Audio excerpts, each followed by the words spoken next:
ஷகூரா. அல்ஹம்துலில்லாஹி ரப்பில் ஆலமீன். கண்ணியத்துக்குரிய எல்லாம் வல்ல அல்லாஹ்வின் நல்லடியார்களே, என் அன்புக்கினிய சகோதர சகோதரிகளே, அந்த ஏக இரட்சகனின் சாந்தியும் சமாதானமும் உங்கள் மீதும் என் மீதும் என்றென்றும் நிலவட்டுமாக என்று கூறி எனது உரையை ஆரம்பம் செய்கிறேன். நான் இஸ்லாத்தை ஏற்று 5 இயர்ஸ் ஆச்சு. அல்ஹம்துலில்லாஹ். அதாவது அல்லாஹ் சுப்ஹானஹு வ தஆலா மனிதனை படைக்கும் போது ஒரு உயர்ந்த நோக்கத்துக்காக தான் படைக்கிறான்.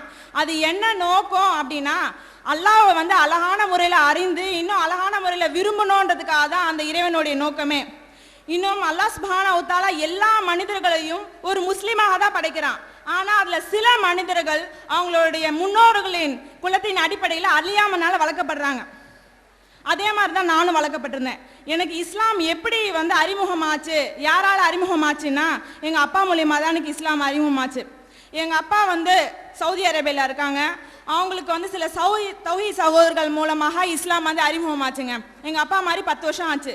ஆனால் எங்கள் ஃபேமிலி ஏற்று இன்னும் நானும் ஏற்று ஒரு 5 வருஷம் தான் ஆச்சு. நீங்கள் நினைக்கலாம், ஏன் நீங்கள் மட்டும் ஏற்று 5 வருஷம் ஆச்சு அப்படின்னு நினைக்கலாம். இதுக்கெல்லாம் ஒட்டுமொத்த காரணம் என்னன்னு சொல்லனா, முஸ்லீம் ஆகிய, அதாவது பேர் தாங்கி இருக்கக்கூடிய முஸ்லீம் சகோதர சகோதரிகளோட நடைமுறை தான் நான் சொல்லுவேன்.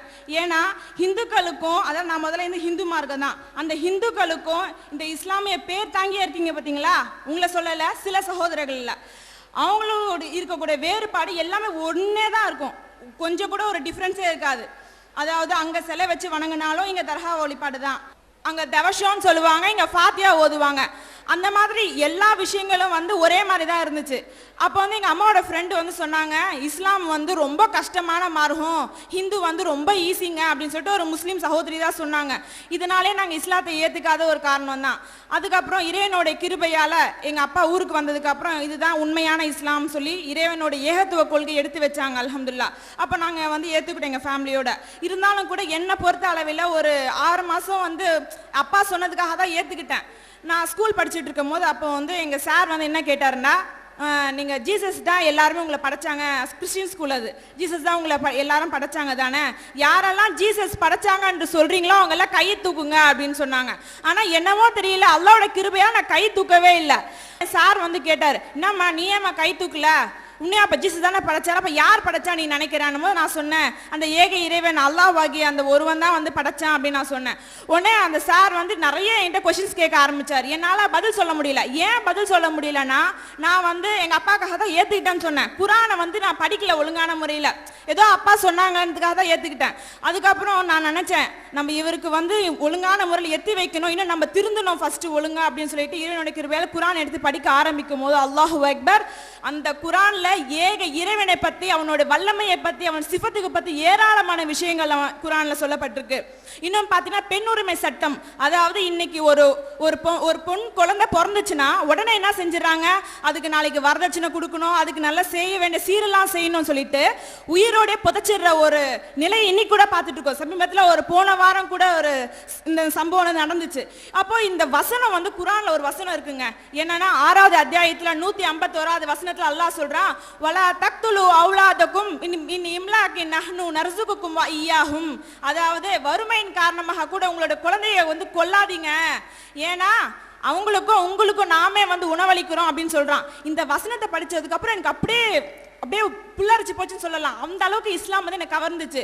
இன்னும் பார்த்தீங்கன்னா ஒரு ஆண் தான் மனக்கொடையை கொடுக்கணும்னு சொல்றேன், அந்த பெண்கள் உரிமை சட்டம், இந்த மாதிரி எல்லா சட்டங்களும் இஸ்லாத்தில் எனக்கு கவர்ந்துச்சுங்க.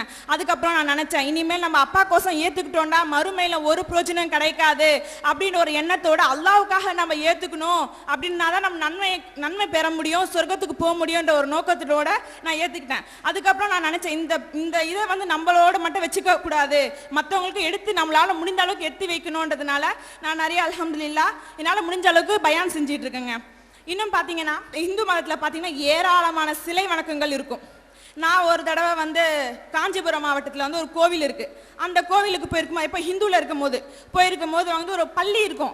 அந்த பள்ளியை தொட்டா பாவம் நீங்குமா. எந்த அளவுக்கு பாருங்க, ஒரு மடத்தனமான அறிவுக்கு பொருந்தாத ஒரு விஷயத்தை அந்த ஹிந்து மதத்தில் போதிச்சிருக்காங்கன்னு பாருங்க. நானும் போய் அதுக்கு 2 ரூபாய் டிக்கெட்டு நானும் எடுத்து போய் ஒரு மேலே ஏணியில் போய் ஏறி நானும் டச் பண்ணேன். அதுக்கப்புறம் பாத்தீங்கன்னா ஒரு சிலை வச்சு வணங்கினாதான் ஒரு பயம் பக்தி வரும்ன்ற ஒரு நம்பிக்கை இருந்துச்சு பாத்தீங்கன்னா இந்து மதத்துல. ஆனா உண்மையிலே சொல்றேங்க, இஸ்லாத்துல வந்து இதெல்லாம் ஒரு முறியடிக்கும் விதமாக சிலை வணக்கம் இல்லாம வந்து இருக்கு பாத்தீங்களா. அதுதாங்க சிலை வணக்கம் இல்லாத அந்த வழிபாடு வந்து அந்த உணர்வோடு இறைவனை நம்ம என்ன செய்யணும், பயப்படுறோம் இல்லையா. அதே தான் எனக்கு இஸ்லாம் எனக்கு மிகவும் கவர்ந்துச்சு. ஆனா இதை கூட நீங்க உணர மாட்டீங்களே பெயர் தாங்கிய முஸ்லிம் சகோதர சகோதரிகளே. ஏன் இந்த தர்கா வழிபாட்டுல மூழ்கி இருக்கீங்க?